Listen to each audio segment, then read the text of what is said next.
guys, welcome back to the DX Gamer Show in our Simcity Let's Play. My name is OperationDx, and we are here on April 10th, 2013. And we got to time travel and get to watch the Space Launch Center complete once again.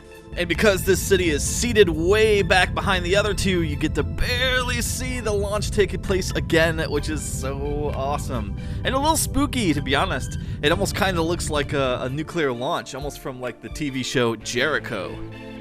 Oh, you beautiful, untouched land, slightly polluted from IndieDX, but highly educated from Crystal Valley. Soon your beautiful chirping birds will turn into the sound of vehicles and police cars, landing airplanes, and cheering fans from the Expo Center. Let's get started on Lost Wages. Well, this is going to be another one of those cities that I'm going to go for aesthetics, although our population will probably be higher in this city than the other two cities. I kind of had this idea when I was thinking about what I was going to do when I built this city, and I'm going to go ahead and try it out. So basically, I'm going to start with the main road being an outer circle around the entire region. Yes, I like my circles, especially how Crystal Valley turned out. I really like it. So we're going to do something not quite the same, but something... I don't even know if it's going to be similar, to be honest. This is going to be its own kind of unique thing, I think. So I want to go ahead real quick and address the concerns that I've been getting in the comments from my statements in my last video, basically talking about after this city how the series is going to end. So this is what I propose, something that will help my channel out and identify that you do in fact want to see me continue on and do more cities after this one. So if this video gets 100 likes before I end my SimCity series, I will go ahead and continue building more cities and doing other Great Works projects such as the airport and the solar array, and I'll just keep on doing them until there's nothing really left to do in the game. As always, I appreciate the support that you guys give me, and the comments are very, very kind and stuff. But if you want to help support my channel, go ahead and hit that like button to see more of the SimCity videos. If not, we will definitely be moving on to some other type of series. And sorry guys, this is very similar to the Crystal Roads episode, but I promise it won't be all roads just in this episode. I'll definitely try to lay some basic groundwork, get some residential and commercial out before we end this first episode. But I also personally feel that it's important to show you guys the, initial developing stages of each city so you can kind of get an idea of how it grows and that sort of thing. Most of my cuts are downtime and just kind of like staring into space and not really doing anything, and that's why I'll do another cut before I place my next building or do my next road or just wait for things to develop. But I have a feeling that this city is actually going to rapidly develop. I sent over about 5 million simoleons, as you can tell by my counter on the bottom there, from IndieDX. IndieDX is at the point where it's just making so much money after I turned off the exporting from that city to the launch center. So now it's just piling in the cash flow and that sort of thing. It was actually so crazy, I actually turned off both mines and was importing the base resources, and it barely even phased it. And, just millions and millions of simoleons just flowing in. So, any of the future cities that I do, I'll probably pop in that city real quick, send over some cash, and then we'll, get started. And it makes it a lot easier so we can build these higher roads without having to take out loans and mess around the other thing. Kind of like how you saw how IndieDX started off. That's the whole thing, and that was the whole point of that city.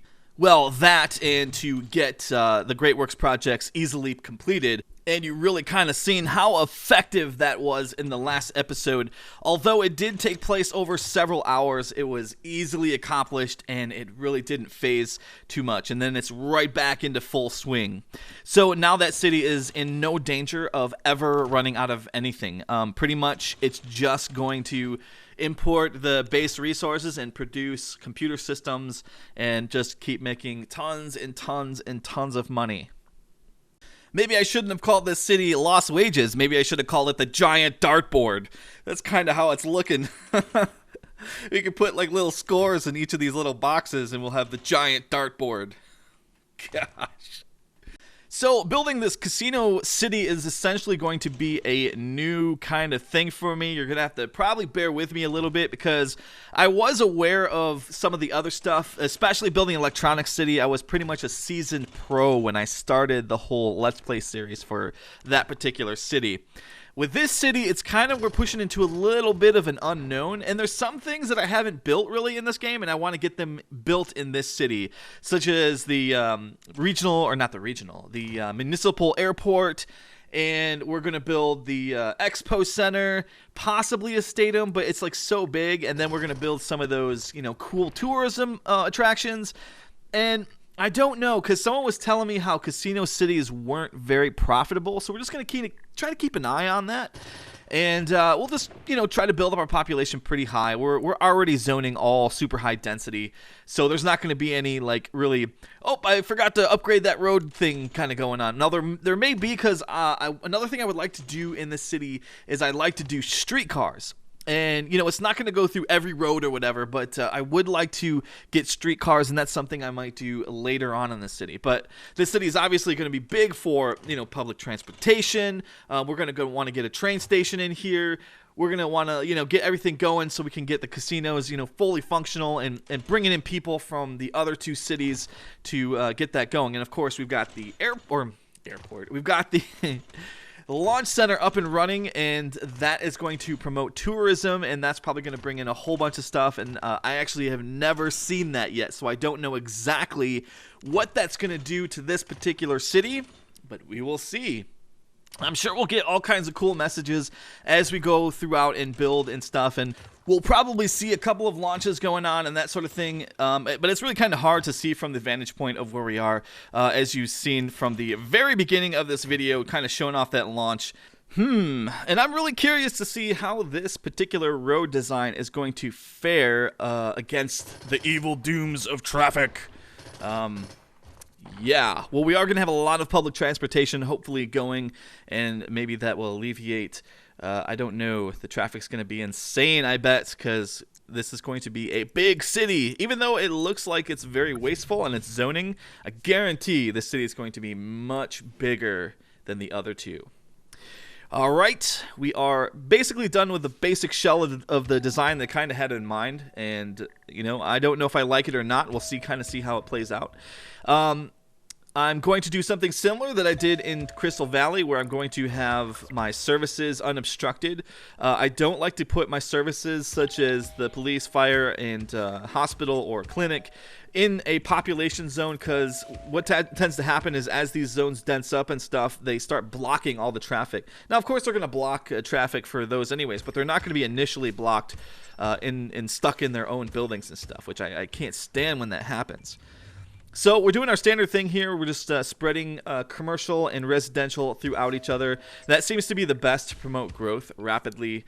And then later on, we can make some adjustments to the commercial and residential zones as needed. I haven't had to do that too much in the other two cities, but I don't know. We're going to go for maximizing here. And like I was saying before, another cool thing that we're probably going to see in this tourism city is we're going to see a lot of hotels in the commercial zones. So that's pretty cool. And we're going for a medium wealth population here, so we're going to be placing medium wealth things. Another thing I haven't really placed in this game too often is those sports kind of things, where you get the basketball court and the skate park and that sort of thing. So I want to make sure I get that stuff in this city, and all that stuff will probably help with, approval rating and stuff. Again, something you didn't see in the beginning of this episode, though, is I'm actually, once again, buying power from IndieDX. Another thing I did is I loaded up another power plant and another water pump and another waste treatment plant. So we are way good, and that's another thing that the city is actually not going to have to worry about. And hey, we already named the city. It's called Lost Wages. Duh. And awesome, this first episode is not just about laying roads like that one Crystal Roads episode, which is good. We're getting some stuff done, and I suspect we will lay it down really rapidly. So let's get some of the basic services knocked out of the way. We'll need to get ourselves a police station, fire station, and clinic. And we're going to go ahead and build those things right here in this corner. I kind of like how this is turning out. I'm going to have to save one of these corners for the municipal airport because that takes up quite a bit of room. and I'll have to think about where the garbage facility is going to be going and that sort of thing. I'd like to stick the lower end, one of the lower end casinos on one of these wings too, so that pretty much has all those wings planned out. All right, so let's get this fire station all upgraded and up to snuff. Probably not going to fully upgrade it quite yet. We are going to need a police precinct for this city for sure, because in a casino city, crime is a predominant issue, and we'll probably have to take care of that a little bit later on. We'll get it all figured out. That is for certain. So we're going to go ahead and upgrade this one a couple times too. We didn't need to in the Crystal Valley city, but we definitely need to in this city, because the second I lay down that very first casino, it's going to cause some crime. It will be an issue, and we got to have the boys in blue on patrol to, keep us from running into too much trouble there and giving my fire station too much of a workout. Because all those, the criminals turn into a lot of arsonists, and those arsonists just smoke the buildings, and it turns into this whole perpetual downward spiral, and I don't want it. We're not going to have it. I fully expect we're going to have a germ issue like we did in Crystal Valley due to IndieDX's massive pollution output. I don't know how far that's going to affect us as far as the healthcare we're going to have to provide in this city, because the educated Sims, I believe, tend to have less health issues, so we might need to upgrade the clinic to a hospital later on. I don't quite know. We'll just have to keep an eye on that and see how that goes. And with basic services in place, that pretty much wraps up this first Wednesday episode, and I'll see you guys for the next one later on. Have a good day, take care, and I'll see you guys next time.